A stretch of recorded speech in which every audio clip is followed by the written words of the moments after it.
Okay, so this one is about the nature of a name. And a name is a lot more important than you think, but it's also less important than what you think. Typical of me to start off with a paradox. Anyway, so a name, the reason that it is important is because let's imagine reality without names. So let's look at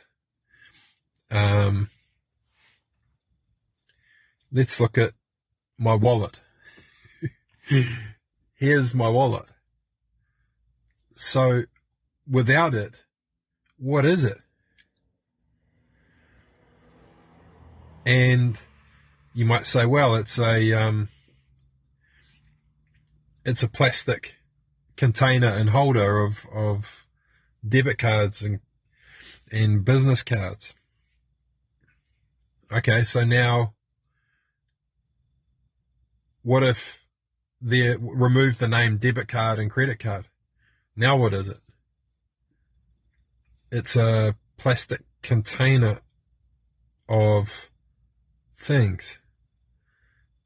So now remove the words plastic and container. What is it? It's a holder. Now remove the name holder.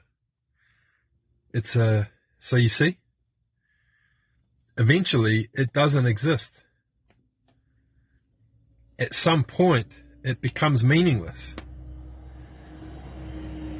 I can keep describing it in a whole bunch of different ways. I could probably do it, a number of different ways.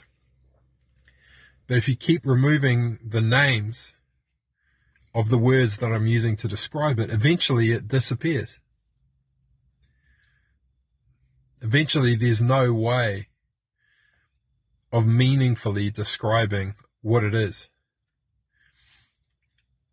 and let alone what it means. And so those two things are, what it is similar to what it means, but they're actually, massively different. And I think this is what a lot of people don't realize in terms of naming something,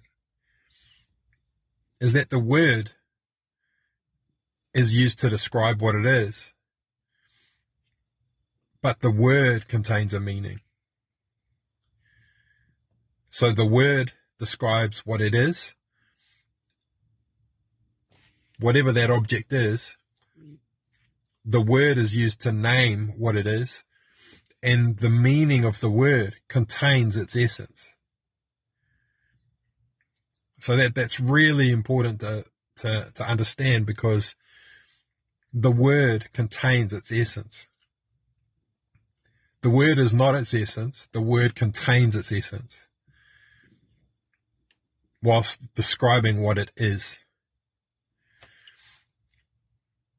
And so to translate that into something practical, like your name, like my name, David. Is David who I am, or is it what I am? David is what I am.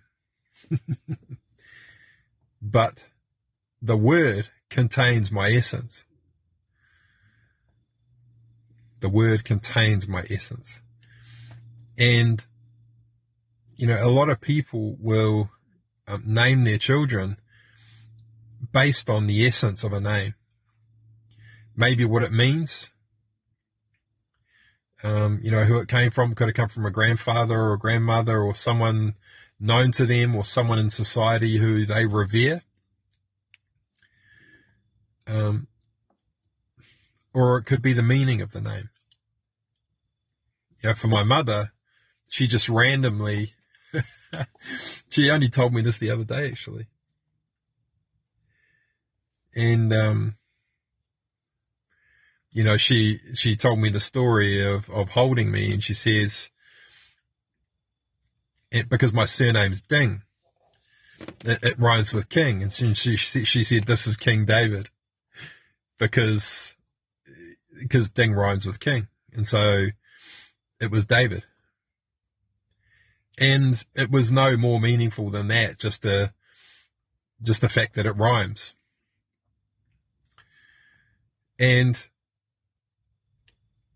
But that's the thing. We grow up and we identify as the name. We identify with David, that's who I am. That David is who I am. But David isn't who I am. David definitely isn't who I am. David is what I'm called. David is what I'm named. And so remember, the name contains the essence. And so my essence, is it called David? Of course not. My essence is something entirely different. And so if we take away the name David, let's say the name David doesn't exist anymore. Take away the name David. Who am I? In the same way with the exercise with the wallet, taking words away that I want to inherently use to describe the wallet. Start taking away words from me. So to start off with taking away David, what am I? Who am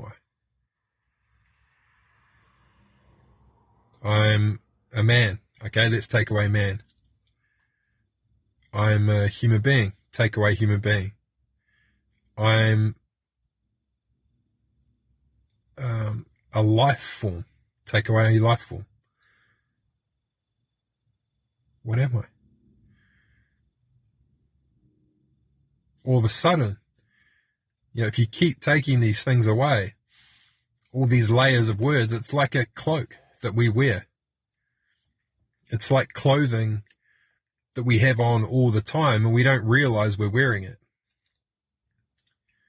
But the naked truth is underneath all of these words that we've inadvertently used to describe who we are, to name who we are and what we are. But if you take them all away, take away all those words, what does it mean to be who you are? Take away all the words.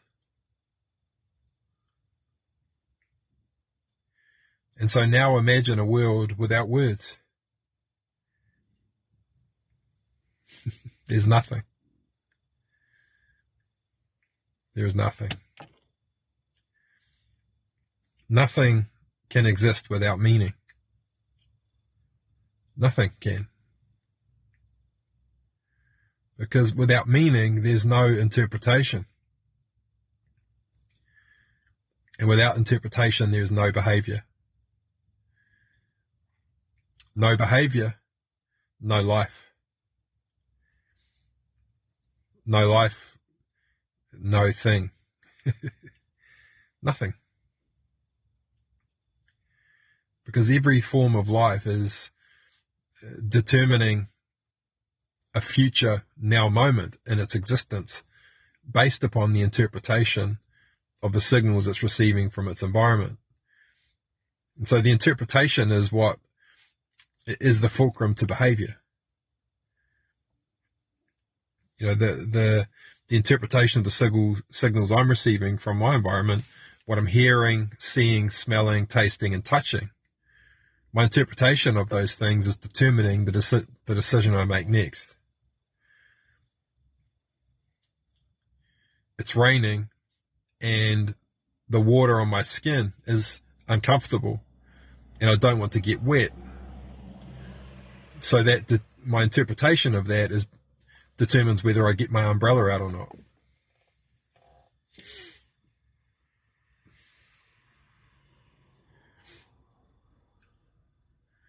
But all of those actions are determined by the interpretation of what the signal means. And so if I have no way of interpreting those signals,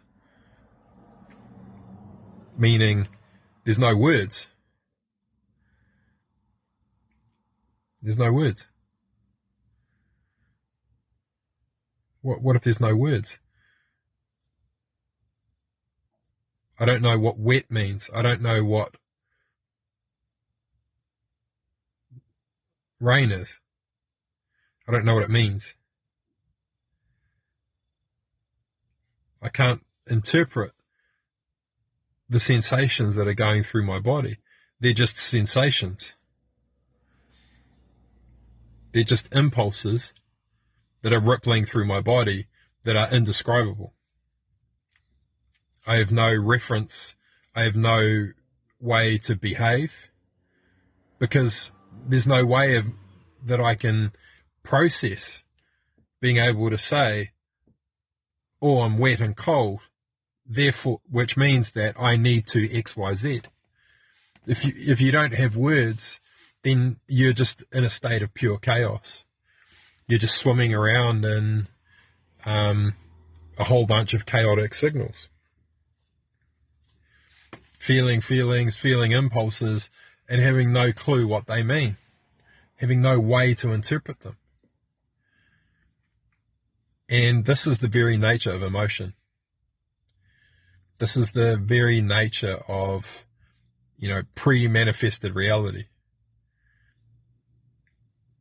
Some may call it, the sea of potential. Just a field of energy that's pure chaos. There has no order whatsoever. There's no interpretation. It is just pure isness. Everything just is. It just exists there in a sea in this primordial soup.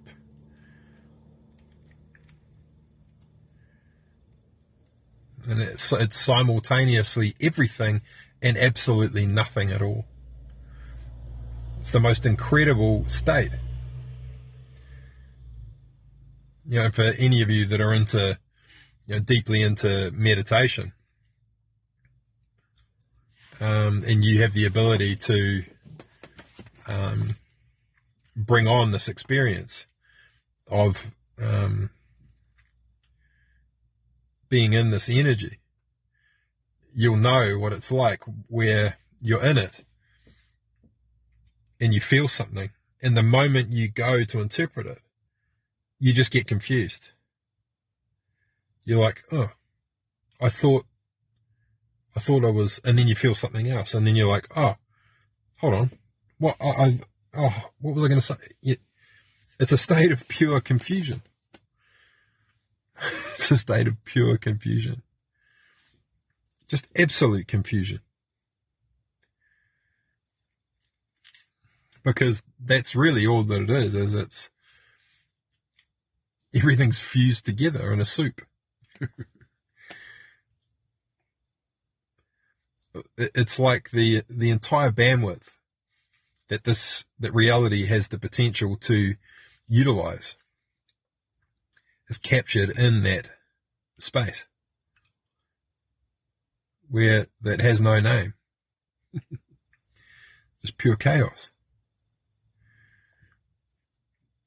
And we see chaos as something bad, something that can harm us, something that can blindside us, something that can shock us out of the blue.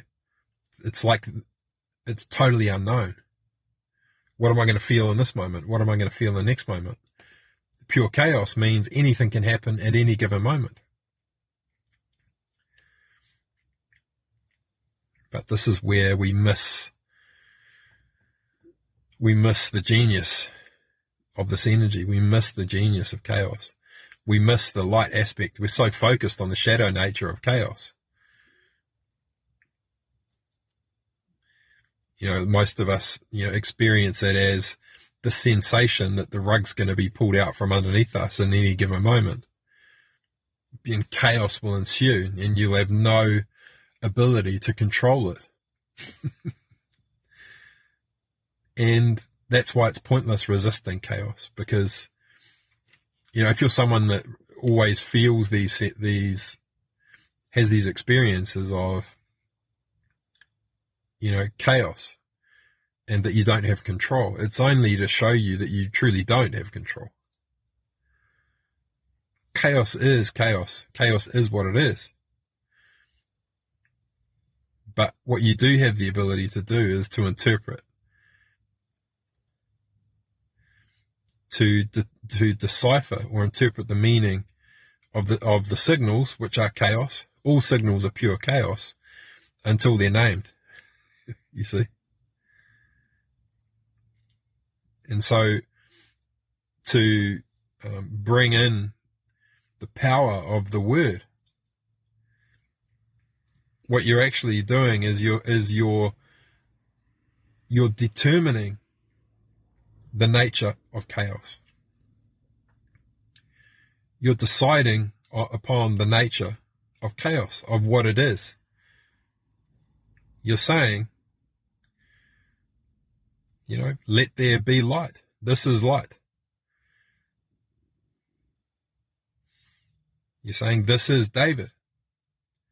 And you're imbuing the impulses that you're receiving from all around you. You're imbuing them into that behavior, and you're calling it by name. This is the power that you wield. The spoken word. Everything that is named. Every word is a name for something. So every word that you're speaking is sculpting the pure chaos that's all around you, which is space. Space is the furthest thing from empty you could imagine. It is an ocean. And it reminds me of that, there's this awesome cartoon. It's absolutely brilliant. And there's two fish in the ocean, and there's like a scuba diver, and it's something along these lines anyway. And the scuba diver says to the two fish, how can you bear living under the water? How can you tolerate it? And the fish say to him, what's water? And it's the exact same thing. Human beings, to those fish in the cartoon, they're just moving around inside a void, inside an empty space. They don't know any better. They move their tails and they move forward. They flap their arms and they move forward. We move our legs and we move forward.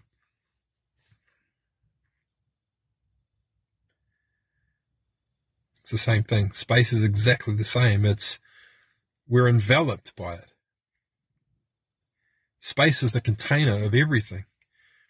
And it's simultaneously the essence of everything.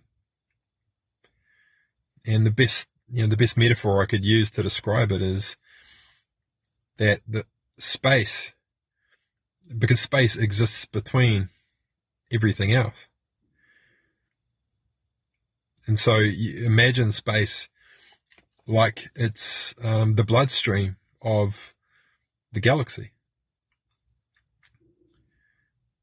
And in the same way that the human body utilizes the bloodstream to carry everything into the body, the heart pumps and it pumps the blood, and the blood carries all the new cells to the designated area, all the chemicals, everything to where it needs to go. It's cyclical. Heartbeat, 1 cycle, 2 cycles, 3 cycles.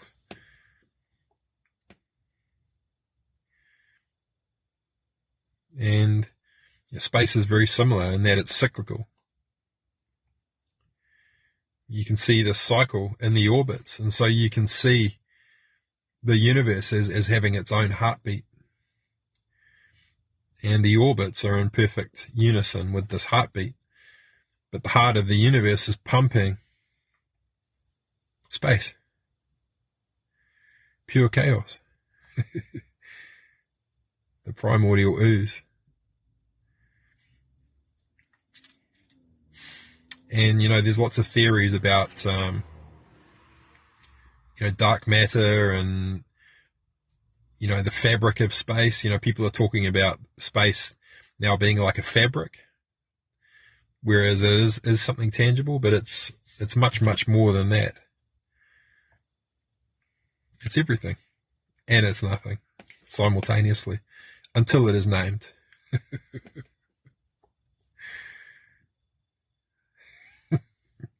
The one that shall not be named. Pure chaos.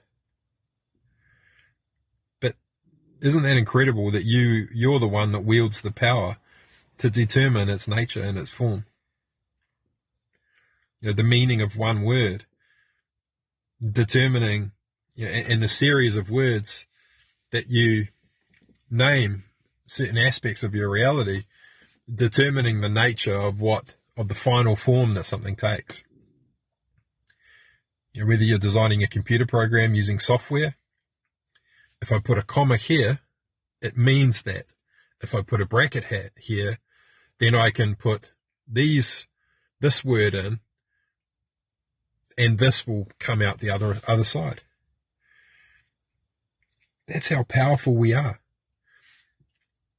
Someone designed an entire language, computer language, based on their own unique interpretation of something.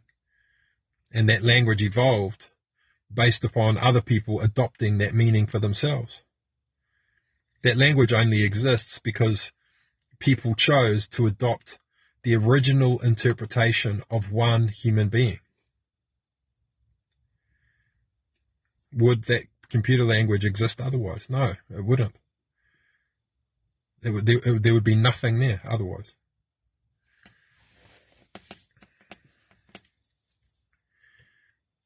And this is the power of a name. And so, the other thing I want to talk about in relation to a name is that your name is not who you are. Your name is not who you are. It contains who you really are.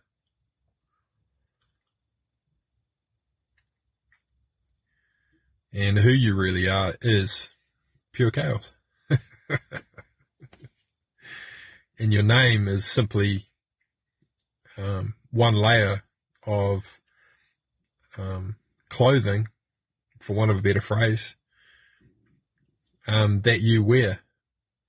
And you've got many, many different layers of clothing that combine to form your identity and to shape the nature of who you radiate yourself to be, who you show yourself to be. And you can change those at any time. You can change those at any time. You can let go of any of them at any time. And if you do that exercise that I did with the wallet, where you go to describe yourself, I am XYZ, then remove that word. If you keep removing the words that you're using to explain yourself, see how deep you can go.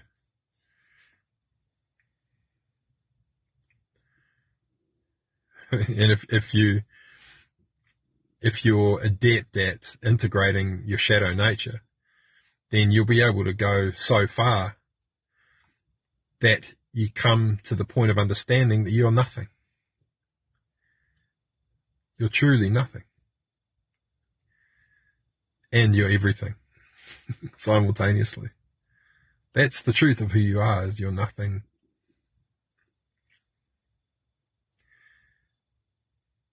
And that's the essence of who you are, is nothing. But within that nothingness contains the potentiality to become absolutely anything. The true essence of nothingness, of that nothingness, is omnipotence. And that's the genius of chaos. It's omnipotent, has the potential to become anything. And the mechanism for becoming is meaning, and the mechanism to imbue meaning is the word.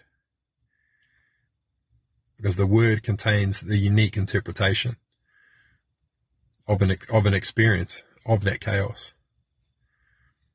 And once it is named, then it becomes real.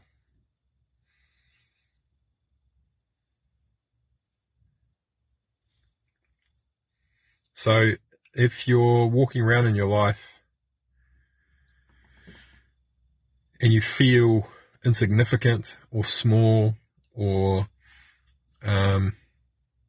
unimportant, you feel like people don't see you, then just know that it's time for you to just have a look at this part of your nature and to claim the truth of it, that all that's really happening is the potential for you to claim a part of your nature that is pure chaos and that is nothing. Once you claim that truth, that I am nothing, I am insignificant, but you also realize the genius of that it is pure omnipotence, then you simultaneously realize you're capable of becoming anyone and anything. And that's where your power is. And that's why, a lot of people say that your true power lies within your darkest shadows. This is why. It's because we're so busy rejecting the shadow aspects of our nature that we never truly get to their essence, to understand the genius of those aspects. So to feel insignificant, to feel like you're nothing, if you allow yourself to sink into that feeling and to interpret it, you realize that you're omnipotent. Not only are you omnipotent, capable of becoming anything, you're capable of, because it's pure chaos, you're capable of becoming anything instantaneously, out of nowhere. And so then you begin to see another genius aspect of this energy, that it's not bound, it's not constrained, it's instantaneous. It transcends time. Pure chaos happens spontaneously. And if something is capable of happening spontaneously, it's not bounded by construct or condition. And, some people would argue that the chaos, that its truest essence, like even underneath omnipotence, is unconditional love. Because if something if there are no conditions upon what it becomes, think about how pure that is. And love meaning all of the potential, all of the vibrations and frequencies existing in the same place simultaneously with no conditions. It means there's no judgment. If it's pure chaos energy, nothing has a name, and so there is no judgment.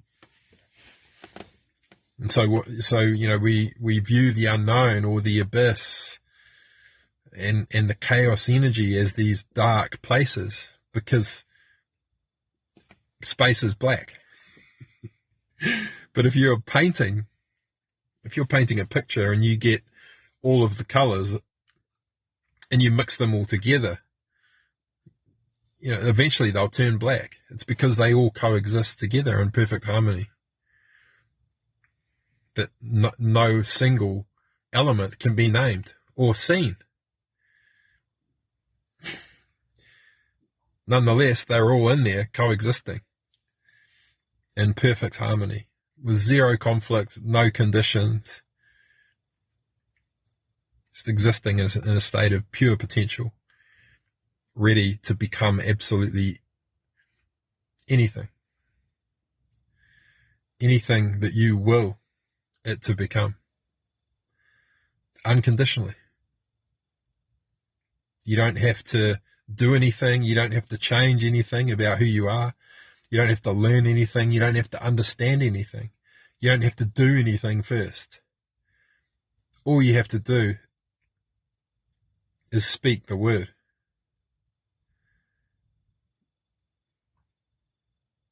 And it is done. And if you're someone that is spending your time waiting for something to happen, waiting for the thing that you really want to happen in your life to happen, you're waiting for some other force to bring it to you. You know, you're waiting for, I don't know, you could be waiting for anything, waiting to receive something. Just understand that you have the power to determine the nature of your environment now through your word. You know, that thing that you're waiting for, what is a scenario that could play out now that would mean you could experience it now? You know, to use a friend of mine, we always talk about the red Ferrari, the magical red Ferrari that we're wanting to just turn up magically one day, because we're using our powers of manifestation to manifest a red Ferrari. So we always talk about a red Ferrari jokingly, because, you know, so many people, they think that creation is, you know, about the law of attraction, or you know, if you stay in a positive mentality and vibration, and you stay in good vibrations, if you just stay in a good space, then you'll just attract the red Ferrari. If you keep thinking about the red Ferrari, you're going to keep attracting it. But nothing will materialize until it is named. Nothing will materialize until it is named. And so here's how to wield your power, which is the word, the power of the word, in order to create the red Ferrari. Is what you do is you look at where you are now, you interpret the signals in your environment now, and then you look at the scenario in your mind of having the red Ferrari, and then you reconcile the distance, the space between both, using the word. So what is the form that my reality could take that could materialize a Ferrari to turn up in my driveway? And you begin. Well, if I can get this product launched, it would mean that I'm generating another source of revenue. My source of revenue, I'm expecting it to generate another $1,000 per customer, which means that I need another 100 customers per month in order to generate X per month. And so after 3 months, if I'm averaging this much per month, this means I'll be earning this much per month. And if I take half of the surplus of what I'm generating and reinvest that into producing even more products that I've got on my pipeline, it means I can metabolize those faster. And if I reinvest in putting a team in place who are experts at managing all those things, it can metabolize even faster. You see? And so then you eventually get to the point where you say, and so therefore after 9 months, there will be $250,000 in the bank, which means that I can then go to the Ferrari dealership or phone them up, place an order over the phone, and have them deliver it into my driveway. So the nature of working with chaos energy, you've got to see a potential all around you that exists as dormant potential. The first thing you have to do is create a blueprint. And you can create a blueprint in your mind. But you have to, you can see it in your mind, but then you have to interpret it using the word. You have to speak it into existence. Or you can write it as well, because if you write a word down, the word is imbued with the meaning of the word. So interpretation happens. If I do this, it means that. Once I've done that, it means that I can that. And once I've done that, I can invest in that. Once I achieve that milestone, I can then. And that doesn't mean that the mechanism won't change. It doesn't mean that the path or the journey won't change. It means you put a stake in the ground and you've said you're using the decisions that you've made on what to name each step. It means you're utilizing those to determine your own behavior. And so you're living your life moving towards, and therefore in total alignment with something that you want to create. It's actually not magic. It's not magic. Being in alignment means that you have an intention, you have a vision, and you've interpreted that vision based on where you are now, to the point of breaking it down into a series of interconnected steps that, once achieved, will mean that you have materialized that vision. So you have to begin with the ending in mind. You have to be able to envisage the ending and what that looks like. And have to be able to see all of the steps in between. Otherwise, you'll spend your entire life waiting for someone to give you something that'll never come.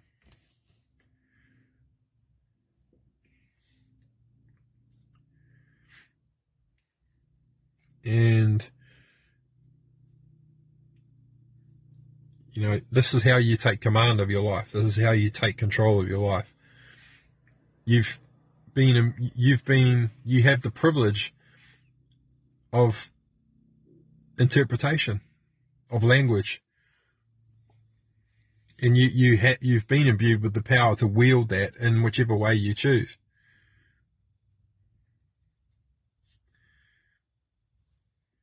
And so that field of pure potential, it can't resist the word.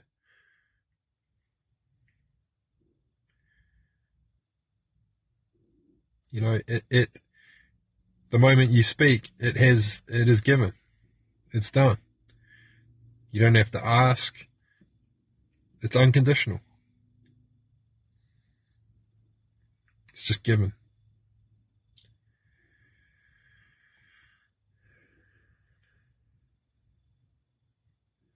So what I would say is, I'll save that for another one. I'll save that for another episode. But my whole point is use your words wisely. Say what you actually mean. Because if you speak and you're saying something that you don't actually mean, you're still creating that reality. And I liken this to the economy as a whole. When we take things that have no value and we just decide that they do have value when in truth that they don't,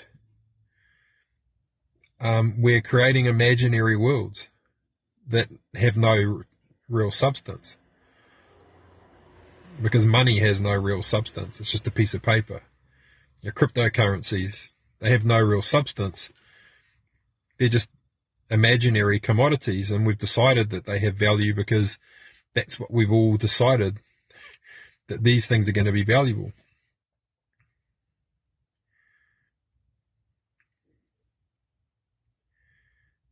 We have to be very careful with our words and what we name.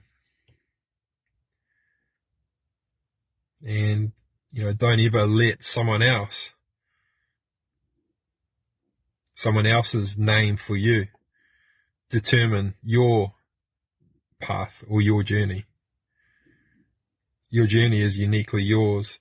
Your vision is uniquely yours, but no one else is responsible for materializing that vision for you. That's down to you. And if you choose to allow yourself to be diverted off that path, no one is to blame other than you.